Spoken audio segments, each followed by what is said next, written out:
Welcome everybody from wherever you are joining us. My name is Priska Daka, and I'm the chapter coordinator for the Zimbabwe Youth um, Biodiversity Network.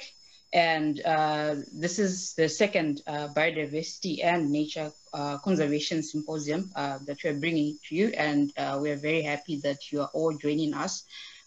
It's also part of what the programs that we are hosting as a way of building towards the International Day of Biological Diversity on the 22nd of May, this coming Friday. And the theme for this year is our solutions in nature. And it just emphasizes hope, solidarity, and the importance of working together at all levels to build a future of life in harmony with nature. And hopefully you can all learn something and we can all learn together. And for this biodiversity in a changing world discussion, I'm joined by Maxwell Gomera, and I'll let him introduce himself. Welcome, Max. Thank you, Priska, and hello, everybody. I hope wherever you are keeping safe and you and your families are healthy. It is a privilege to be with you today and to join you, and I look forward to the conversation that we are going to have. I am head of biodiversity and land management at UN Environment Program. And in that role, I work with an amazing team of people who are dotted all over the world. And we work on two key issues. The first one is around wildlife. And this will be, I guess, the theme of most of the discussions that we are going to have today. So I hope to have conversations with you around the work that we do. The second one is around ecosystem economics, and it includes work on issues such as how do we ensure that our systems of national accounts, how do we ensure that the decision-making systems that we have in our economies are able to take into account what we call natural capital or nature, basically. Yeah. It also includes work around what we are calling inclusive wealth, and many people have looked at it as something that will augment GDP as a measure of sustainability. And it's also, you know, a discussion that perhaps if not today, that might be interesting to your audience to have and look into some of the brilliant work that is going on around the world, not just in UNEP, but with other institutions such as the World Bank and you know, UN statistical divisions and in governments around looking at measures of sustainability. Back to you. Yes, thank you so much. And I do see like a lot of young people have joined here, and there would be a lot of interest. Like, what would one need to do to get a job at UNEP? What would one first? It's amazing, by the way, to be with a lot of young people and to have a lot of people who are interested in the kinds of discussions that we're having. And it's amazing to be connected via Zoom, and I understand you're also streaming via Facebook. This is probably only my second time to stream anything via Facebook, so it gives you a sense of how old I am now. Yeah. Look, we are always looking for talent at UN Environment, and I do think that if your audience continues with the kind of interest and work that they are doing, one day, if we don't work directly with each other, certainly our paths will cross, and we will be able to do a collective lift of the work around nature and biodiversity. But perhaps I could, if you allow me, I could share a little bit about my own story and how I link it to what's currently going on, and why I think that it's important for young people, but also for everybody at the moment to worry about nature, particularly to worry about communities who are at the forefront of looking after nature. So if that's okay, I could just, take 2 minutes of your time to just share some part of my own story. Yes. I grew up in a small town in Zimbabwe called Kadoma. I understand some of your audience are from Zimbabwe, and they might know that small town. Mm-hmm. My mama, my mother, I used to call her mama, was a greengrocer. She used to sell tomatoes to make ends meet. And during school holidays, I would join her journeys through the suburbs, with a big dish of tomatoes on my head, and we would knock on doors of a regular and trusted customers to deliver supplies. She put food on the table, her customers' table and our table.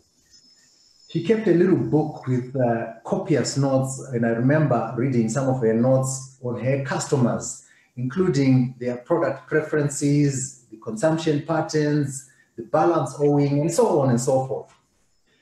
And she probably hoped to live in a big house like the ones we sold to in mostly white, affluent neighborhoods. Now, in Zimbabwe, when we say suburbs, kuma suburb, it has a particular meaning. Yeah, on the other side. Yeah, and every Zimbabwean probably wanted to live in the suburbs, and my mom was no exception, and she had the same dream. Mm-hmm. But because her business was built around sourcing tomatoes from farms and storing them at home and delivering them by foot, her reach was obviously limited, and her potential wealth was capped. And times were hard, and getting harder in the 80s, especially for a woman. The economy was shrinking, the local currency was losing value, and the conflicts had intensified between the Zimbabwe military and so-called dissidents. And it became dangerous for her to source tomatoes or to deliver to her customers. But by the time the conflict had subsided, the big supermarkets had taken over her business. Now, I take inspiration from my mother's story when I look at the state of conservation in Africa more broadly, but also in Zimbabwe and other countries like that. She persevered and progressed with little resources that she had until she no longer could. So too have communities in Africa who live with wildlife. And now, like my mama, then, and so many of us today, they are facing a defining moment. Yeah. Like my mother, communities who live with wildlife work hard, but are hardly noticed. Although they have kept the conservation world alive, now the disaster has struck, this COVID disaster has struck, they are all but invisible. And a major source of their income, which is support from wildlife tourism for most of them, has evaporated. And many are destitute and may have little alternative but to turn to unregulated and unsustainable extraction of wild resources to survive. Mm-hmm. Now, this is where we've got to. It doesn't have to be where we stay. And I'm hoping that the conversation we have today will talk about some of these problems that are being faced by communities and how we can help to move the conversation to an area where these people who are looking after wildlife can start to continue to be the custodians of biodiversity and wildlife. Yes. Thank you so much, Max, for sharing your personal story and just showing how it just resonates with the current situation that we are facing, especially when you're looking at the emerging wildlife issues and COVID-19. And just to follow up on that, so when you're looking at biodiversity loss and conservation, one thing we cannot ignore is the people or the communities that live in those areas where we find wildlife. And whenever we're talking of conservation, they also have to be involved in that conversation. And one of the things that you talk about is, the deal that is currently there for these communities is whereby, they're being asked to take care of wildlife, but are they benefiting from, taking care of this wildlife? Also bringing issues of we have a lot of human wildlife conflict now happening, and yet, communities are not seeing any real benefit from being the custodians of wildlife. What do you be your comment on that? Yeah, I think that's a very important question that you're asking there, whether or not communities are benefiting from wildlife. And it varies, but let me take a step back and outline why it's very important that we work with communities to ensure that they continue to look after biodiversity and wildlife. If you look across Africa, and especially if you look at the last report on the elephant census, one of the things that became clear was that, between 60 and 70% of wildlife range, especially elephant range, is outside of protected areas. And in those areas, it is surviving on communal land or on private lands. It is there because communities want it to be there. If they didn't want it to be there, they would exterminate it. So it's very, very important that we keep communities, we keep that enthusiasm for communities to be there. But we must recognize that this is coming at a cost.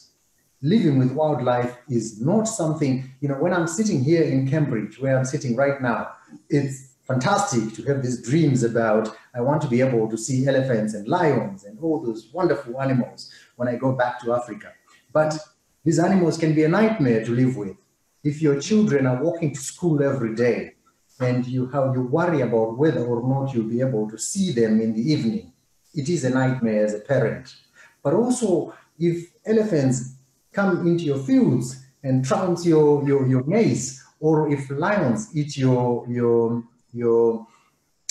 I don't know, cows or whatever you have, it can be a nightmare. So there's a cost. And that cost has obviously been offset in many times by some of the little revenue that communities have lived. But also, some have just accepted wildlife because they just love wildlife. Yeah, let's be clear about it. It's not just because of the financial returns that communities have accepted wildlife on their lands. Now, it is our job, wherever we are, that if you like to see wildlife survive in the future, we all have a responsibility to participate in offsetting the costs of living with wildlife. And now, more than ever before, when the tourism dollars have evaporated, we all must come up with some solutions to offset some of the costs that communities are finding in trying to survive with wildlife. Yeah, thank you so much, Max. And also, just to add on the issue of loss of livelihoods, sometimes it can even be catastrophic in the sense that there's also loss of life as well. People losing their lives to wildlife.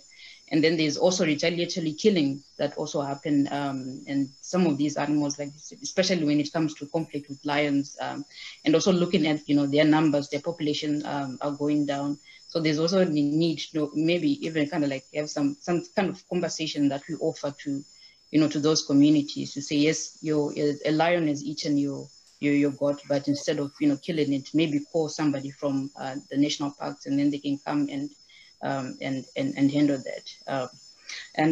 Thank you so much for that.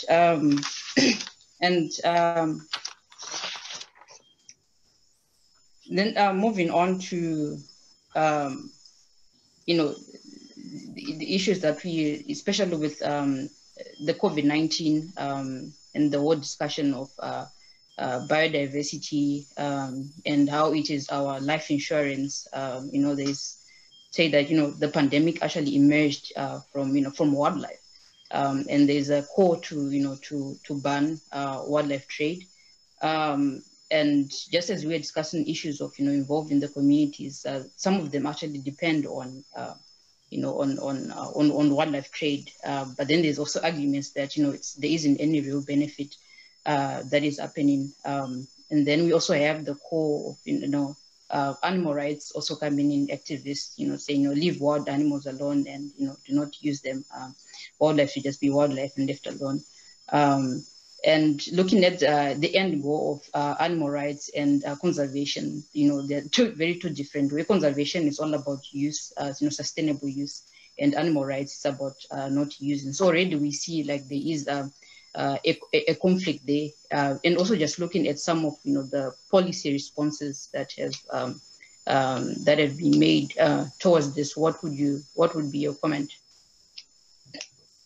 Well, my first comment is that I think that we should be informed by what we understand from the science, and the science is getting better.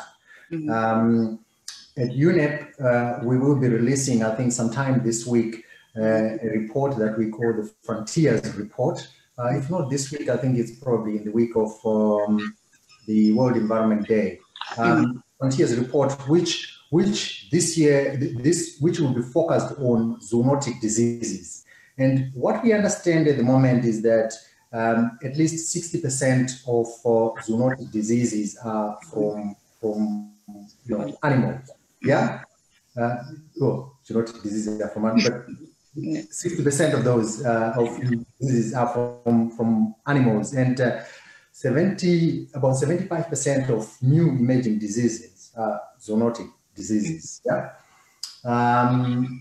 Now, with that in mind, it is not unreasonable that that regulators might say, well, we need to reduce any risky behavior, between people and wildlife. It is not unreasonable. But what would be unreasonable is just to put a blanket regulation without considering A, what the science is saying, and B, the impact on the people who have had a long relationship with wildlife. So one of the issues that you raised there around blanket bans, I know that there's a discussion out there. One view that is saying, let's just have a blanket ban on wildlife trade, and there are cases that can be made about instances where there may be reason for saying so, but I'm not persuaded that it is something that we want to do in all cases. And one, we have a definitional problem. Are we going to include fish and fisheries in that? Because are they part of wildlife as well? And also, not all wildlife has been implicated. And also, there are communities who have lived with wildlife, as you say, and whose livelihoods are based on an intricate relationship with wildlife. We need to consider what would happen to those communities. There are also others who are on the other side who are saying, actually, a more sensible reaction would be to look at wildlife wet markets, those markets that sell wildlife upon request and that bring together wildlife and people. And one of them is to say, how about improving the sanitary conditions around those wildlife wet markets, or where we find that certain species should not be at those markets, then we ban them. So there's a whole spectrum of options that regulators around the world are considering. And we at UNEP are looking into the science and trying to inform that with as much science as we can. Mm-hmm. Yeah, and thank you for pointing that, science must inform policy. And there is a lot of scientific evidence, especially when it comes to why we all need to be on board when it comes to protecting nature, protecting biodiversity. Because we have the IPBES report that was released last year in 2019, which also mentioned that at least about 1 million species threatened with extinction by the end of the coming decades.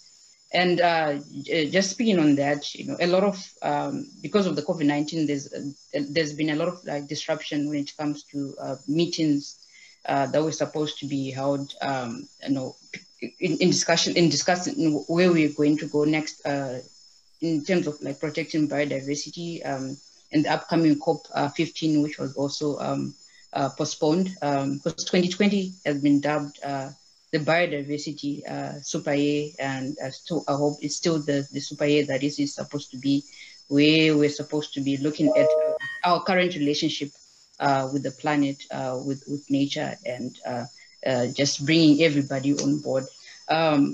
and the momentum that we have been building from last year and then this year again with the COVID, disrupting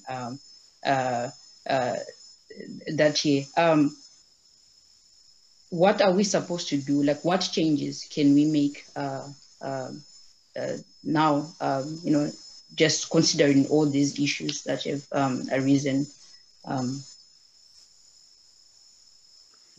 I think that's a very good question. And, COVID-19 has upended a lot of things, and many plans that we had in place for hosting meetings, for moving forward on international diplomacy have been affected by the lockdowns that have happened. But it hasn't changed the reason why this year is a super year for nature. And I'll explain in two ways. This year remains a super year, and COVID-19 has actually added another additional reason why this is a super year. It is a super year, and it is that year where we got reminded that our relationship with nature is very, very important. And I think for generations to come, this year will be remembered for that reason, that it is that year when actually the nature agenda moved to the front where it belongs.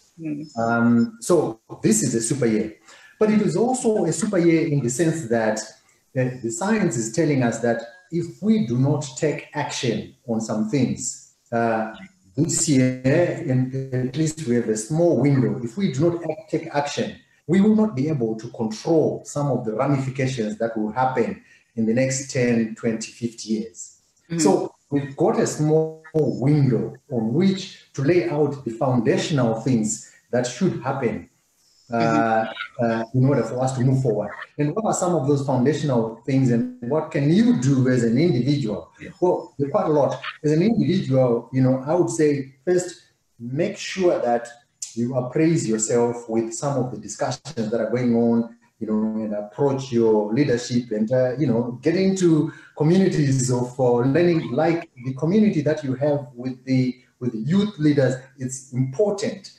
We need a movement, a new movement, such as the one that you are leading, to be saying to policymakers, to decision makers, never again.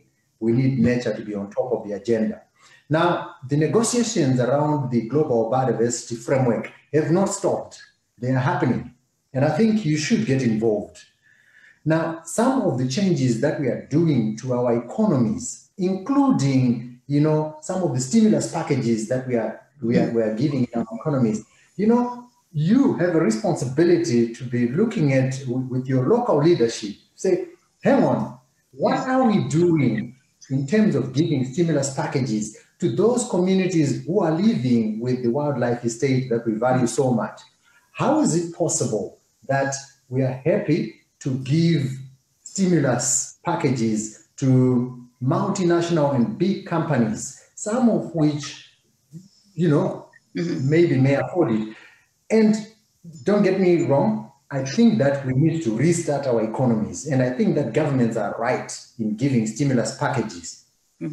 But unless you and I alert governments that actually there's a group of people who are also looking after the wildlife and biodiversity that underpins life, who are also suffering as a result of the lockdowns, none of those stimulus packages will go to help the people who are in those areas where wildlife and biodiversity is important. And I think we need to think creatively here about how do we turn that narrative and ensure that those people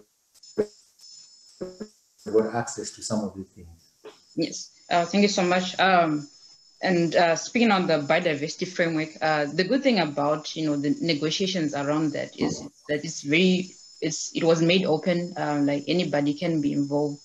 In the process, the consultation meetings. We as the Zimbabwe Youth Biodiversity Network and the Global Youth Biodiversity Network have been conducting consultation meetings in the different countries that the network is in.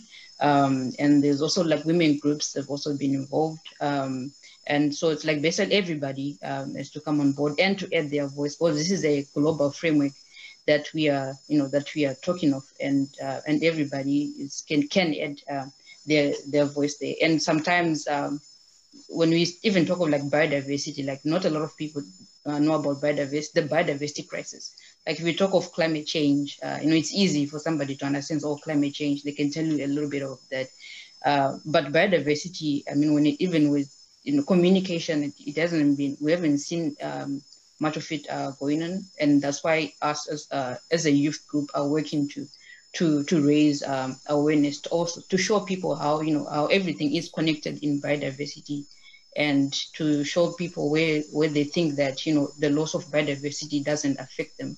It may not affect you directly, but it will definitely affect you indirectly. Yeah. Do you have any comments on that? Yeah, I mean, you're absolutely right that it's much easier to communicate climate change than it has been to communicate the biodiversity crisis. But I think that and I would love to hear from you and your constituency about how we can reach younger people and what sort of narratives would resonate better with younger people.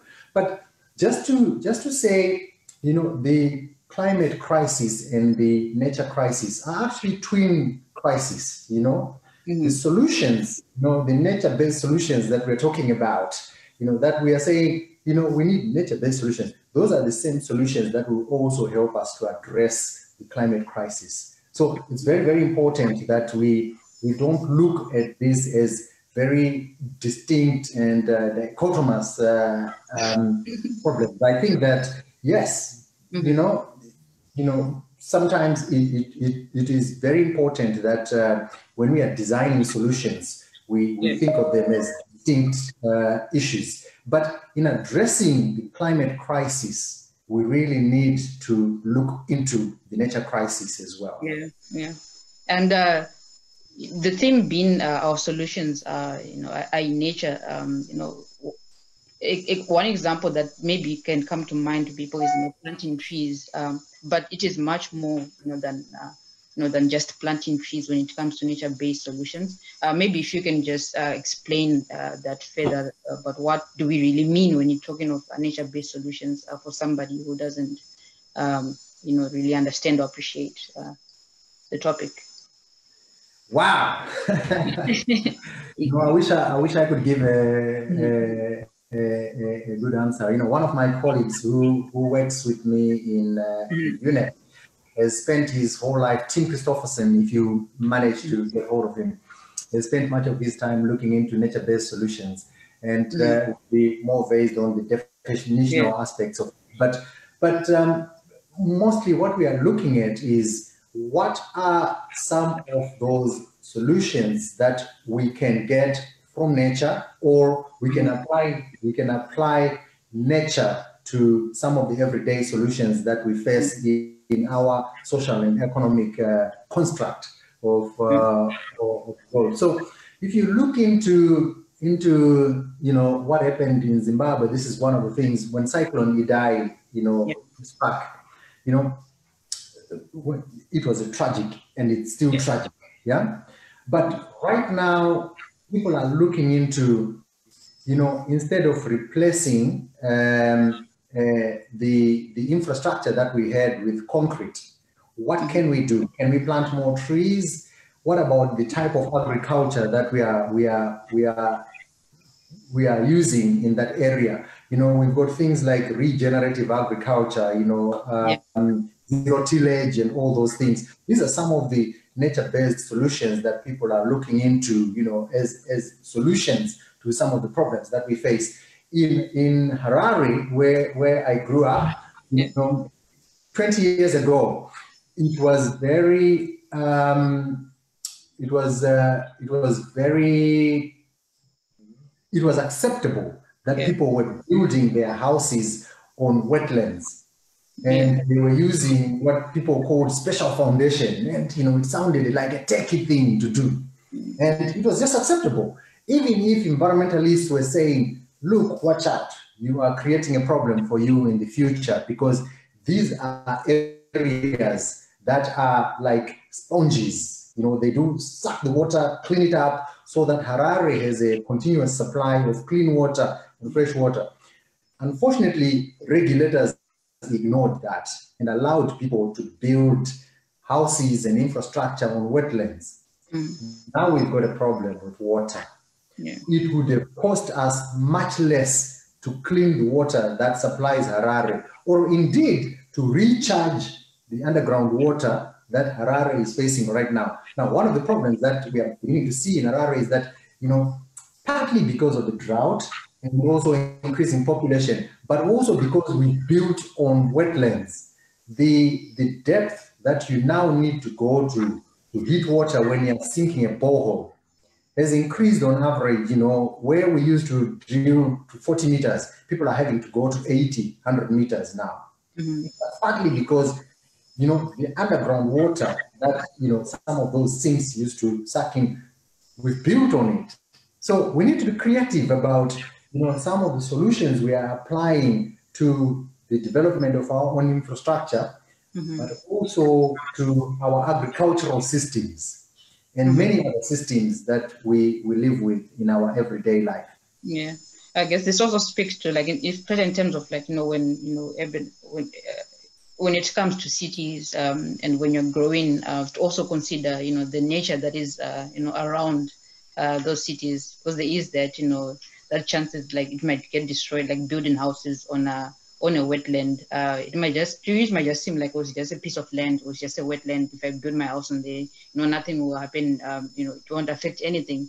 But then you have these unintended consequences of, like, you know, you now have dirty water, and you know, wetlands are no longer doing the job that they're supposed to be doing, because we are just, you know, destroying nature, and, you know, and don't really considering it, you know, when we are developing and when we're going about in our daily lives. And you also mentioned the issue of, like, you know, agriculture and mining, and especially these two are things that we can't live without. Like, there's no way that we can just wake up and say, you know, we're no longer doing agriculture or mining. But then at the same time, there's also issues of where nature also gets, you know, gets destroyed by these activities. For example, when you look at agriculture, you know, a lot of, you know, trees would get cut down. There's, you know, a lot of deforestation that also happens there. And at the same time, you're also destroying habitats of animals that also depend on those forests, or on those, you know, land that we are clearing. So what are some of the, you know, critical changes that we must make to safeguard nature? Yeah, you know, I think you're putting your finger on a very, very important issue that, you know, must worry all of us. Our agriculture and food systems, the choices we make about the foods that we eat, and the choices we make about how we produce that food has been implicated in biodiversity loss. And in fact, the last IPBES report indicated that agriculture is the largest driver of biodiversity loss. So there's good reason why you and I should worry about our agriculture and food systems. And indeed, there's a lot of work that's going on on that front. And in fact, part of the work that my team does is looking at how can we transform our agricultural and food systems. And they're coming up with many choices, if you like, that face us today. And some of them include choices around how do we produce, or how can we offer sustainable choices of protein, recognizing that cattle production, the production of beef, you know, has actually been implicated in you know, the production of beef alone accounts for a significant amount of land on earth, you know, from cattle, you know, the land that the cattle occupy, but also the cattle feed that we produce. You know, they are taking up and are responsible for much of the land conversion. So if we make a choice, you know, there are some areas where it would it doesn't make sense that people are relying on beef as a source of protein. There are some areas where it makes sense, and our work is to be able to help governments to make those choices. So wherever you might be, if you are in Zimbabwe, what would be the most sensible and most sustainable source of protein? If you are in Connecticut, if you are in Oregon, what would be the most sensible source of protein? And once we help governments and individuals to make those choices, we are hoping that it will help. The second area that we are looking at is around agricultural subsidies, and some of the subsidies that actually have been detrimental to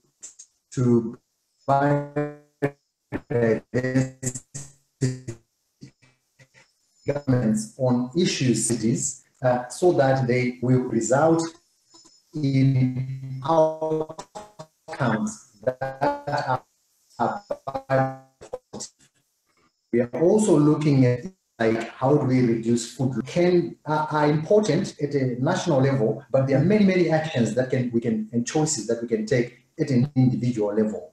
And if you go to our website, we'll see some of the work that UNEP is doing around that. But it's not just UNEP. There's a rich amount of work that's being done by institutions around this area of the choices that we make as individuals, but also as communities of nations on how we produce our food and what food choices we take. I mean, certainly the issue of food choices definitely does raise a lot of debate, but it is quite an important discussion to have, especially when you're talking to our fathers, our mothers, in Zimbabwe, and just telling them, to say, for example, just remove meat from your plate. Then that's it's a lot of debate would rise over. But it's also about showing them to say, this is the demand, this huge demand that we're having of, for example, beef.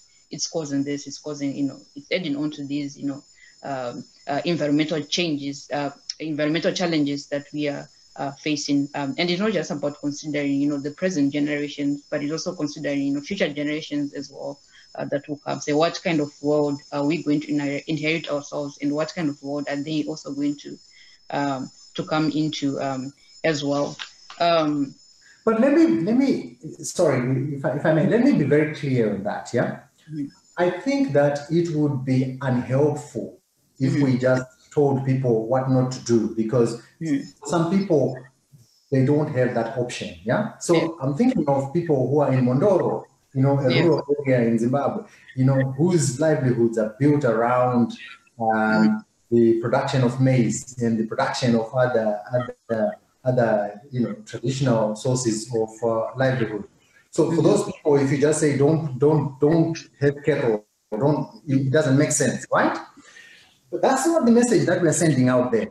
For the people in Mondoro, for example, one of the issues that we are looking at is how do you improve the productivity of agriculture so that people do not have to continue encroaching onto biodiversity land. They can produce enough on lands that we have. I'll give you an example. When I was in university, we used to, in Zimbabwe, we used to have what we called a 10-ton club. And these were farmers who were producing at least 10 tons per hectare of corn, maize, yeah? And some of when Zimbabwe was called the breadbasket of Africa, actually a lot of the maize that went to the grain reserves were coming from smallholder farmers. And those farmers were producing between 5 and some were getting to about 10 tons per hectare. Now in Zimbabwe, on average, they are at 1 ton per hectare or less. Yeah. What that means is they've got to look for more land to be able to produce what they were able to produce before. But if we help them to improve the productivity of agriculture, we do not need to have people, extensifying their agricultural land like that. So those are some of the solutions that we are looking at, and we are working with colleagues in FAO, in the International Livestock Research, to be able to improve the productivity of agriculture so that we can feed a global population without having to destroy what's left of nature. Yes, thank you for highlighting that. It's like, it's important so that to keep, these spaces for habitats, habitat space for wildlife to also thrive as well, and not just, be selfish and just think of ourselves and just, expand and because that's when you also have now that, that close relationship with wildlife now encroaching, into our spaces, and then we have the whole human wildlife conflict arising because of that. So thank you so much for that intro, and just bringing it back to to young people, and a lot of us around the world organizing and coming together, especially online, because we can't really have physical meetings, and just using this week, this biodiversity week, to raise awareness about biodiversity, what it is, why we should preserve it, and why everybody should be involved, and to just urge our leaders to see the youth agency, and for them to also, create concrete actions that seek to protect biodiversity, halt the loss of biodiversity, and protect nature along the process. So what advice would you give, to young people, those who are already, doing something, and those maybe who haven't started, being active? Yeah, look, for those who haven't started, my advice is get involved, because young people are the future. Yeah, and I do not mean this in the sense that many people use the word to just say you are the future. You are actually the future leaders. Yeah, and what you want to be able to do is that you are to make sure that you are part of shaping the future. Yeah. And in that regard, get involved in the conversations that are going on. Get involved in shaping the global biodiversity framework, but get involved in making sure that the choices that your governments are making on wildlife and protected areas, on water management, they are choices that reflect sustainability. And there's a lot of material right now that can help you to understand, what we mean by sustainability and what would be sustainable. I would say spend some time understanding a lot of that if you do not understand it already. I'm sure many have been surprised by how much many young people actually understand this much better than bureaucrats who are trying to to shape a future world out there. So do get involved.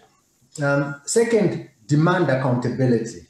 The only way we can have change in this world is if you use your democratic space to demand accountability and to demand that the outcomes that we are seeing out there. You should be outraged that we are seeing increasingly loss of wildlife, loss of biodiversity, and yet we are not making the same level of investments in order to be able to save it. And what COVID-19 has shown is that when we put our minds together and when the challenge is close enough to people's minds and hearts, we can find money to resolve our problems. Third, we've got the instruments, we've got the international instruments that we need. We just have to make sure that we use them. If the problem is like climate change and like biodiversity, we've got the instruments in our societies to be able to use them. Let's do so. Finally, organize. And I know that there are many young people who I'm just standing in awe, in admiration of how they have organized themselves and are working on various projects. I was looking at some of the, lion projects that I saw in the Wange area where many young people have gotten together and are looking into what's happening with those. There are many, initiatives like that in Kenya. We've got many young people who are raising their voice and saying never again. And they are pushing the bounds of what would be acceptable. Government and bureaucracies will change, but only if you push them. Well, most. They will change over time, but they will change much quicker if you push them. Yeah. Thank you so much for that, those wise words, and all the young people who are listening to this, you've taken note of that. Is there anything that you'd want to say that we might have left out that you think should be said before we get into the question and answer session? I'm sure there's some people who might want to ask some questions. I tell you what, I've been talking for a long time and I can't wait to get into the question and answer session. So why don't we open it up and hear what people have to say, and if anything else comes up, we can always take the opportunity to answer it there. So if anyone, for those people who joined us, thank you so much for joining us and listening into the discussion that we are having with Maxwell Gomera, who is the Director of Biodiversity and Ecosystem Services at UNEP.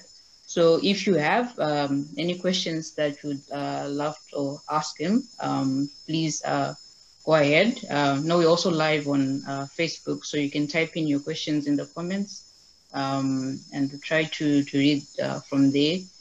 And those who are on Zoom, if you want to turn on your camera and maybe speak, face to face with us, you're also welcome to do that. Maybe we'll allow about 3 or 4 questions.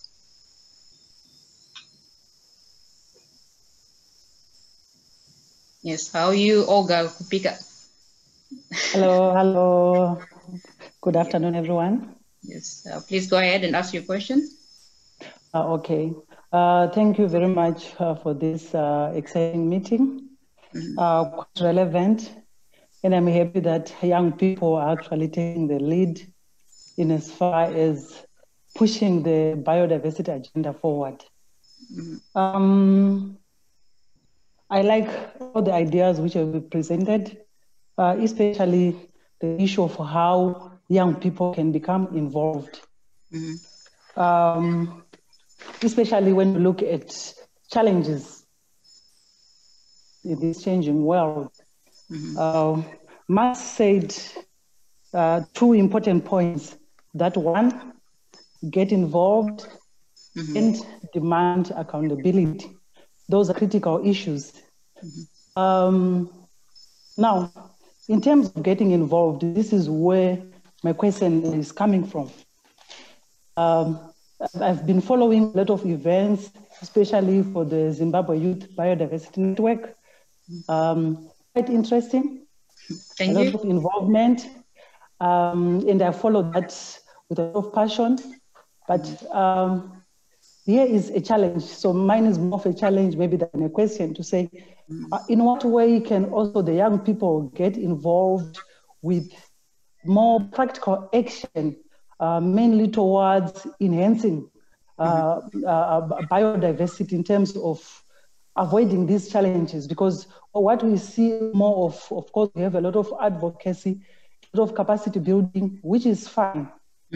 But in terms of the practical aspects, when you get involved, you also need to present practical projects on the ground, which show how the youth are not only working with urban communities, but also working with rural communities on the ground, especially those communities who are vulnerable to climate change. I am more into climate change, conservation, and livelihoods. And as such, you would find that my talk is more like aligned towards that. So how can we have the youth being meaningfully involved in terms of spearheading that agenda forward? How can we tap into those nature-based solutions which are actually youth-driven, so that we can actually push this agenda forward? Yes, thank you so much for the question. I think your question was more like a question and also sort of a comment, and also giving advice to young people. But in terms of like translating, those capacity building trainings and awareness raising into action, it is quite important. And I think for us as at YBN, we only just recently started operating, and we are basically focusing on just raising awareness on biodiversity and why young people should be involved. And I think that is also quite important, that before we even go to say, let's now start doing actions or on the ground, we first need to maybe do those training, introduce people to the subject, and then we move on to doing those actions. So it's training, raising awareness, and then having action. And that's also something that even us as young people also trying to do as well, to say, yes, we just don't want to be an advocacy group, but we also want to move on to implementing some of these solutions that we discuss about. I don't know if Max, if you have any additions to that. No, not particularly, but just to, I think you've answered most of the issue there. But I would just add that I think what's important is for us all to make sure that we send the message to everyone that biodiversity is not something out there that is done by a special group of people from intergalactic space. Yeah, it is things that you do every day. Yeah, it is things that you must think biodiversity when you are, one of the traditions that we used to have in Zimbabwe was when you had a new place to live in, you would clear it of trees. I don't know where that came from. Trees are important. And right now there's a big movement that I think all youths should join around restoration. Planting a tree every month, every day of your life could be the best thing that you've done for this planet, actually. But also, when you're using water, what are those things that you can do to make sure that you use water efficiently? And many other things that you can do at an individual level that brings biodiversity and nature closer home than it is right now. Yeah, and I'm just seeing some of the comments from young people, like from Jairus is mentioning that, thank you, Mr. Gomera. I feel that as youth, we should come on board and have a radical voice and movement. So if there is any young person out there who would want to ask Max any question, you're also welcome to come on board, because this whole session was meant for young people, and so you also need to to be part of this discussion. It's all about us being actively participating actively, and not just asking for a seat at the table, and then when you're given that seat at the table you don't say anything. So it's quite important for us to be active in whatever we do, and to be seen, and not just to be seen, but to also be heard, contributing our thoughts.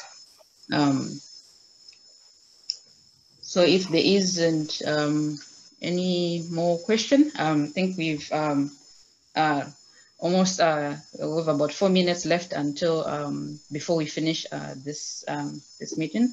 Okay, sorry, we have Chairo Javangwe who just joined us. Please go ahead and ask your question. Sorry, we can't hear you.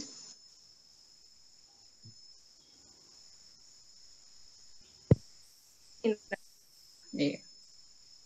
It wasn't a question, but just to congratulate the youth in particularly seeing this as their role, and trying to have a voice, and calling for a stake in that. I've got quite a varied background, and I'm an educationalist, and I believe that these are things that should actually start right at the bottom. As basic as you teach the child to wash their hands because there is coronavirus, they should be knowing the same about their environment, that it is theirs, and that they depend on it. And it's not just lovely to look at or for foreigners to come and see, but it is theirs, and that they can actually benefit from it. So I congratulate you for holding such a forum. Thank you. Thank you so much, Taira, for the comment. And it inspires us as well to keep on doing what we are doing, and hopefully other young people also watching this will also be inspired join us or to join any other, there are so many, like Max mentioned, there are so many organizations that are, focusing on issues of biodiversity, nature protection, climate change.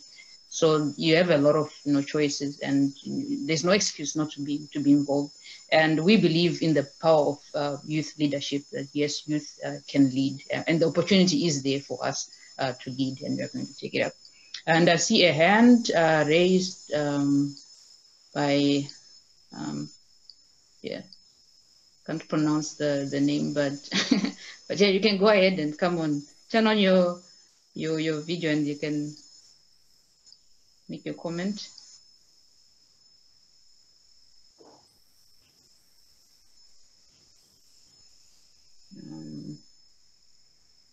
Is that Chao? Yeah. Yeah, Chao, yeah.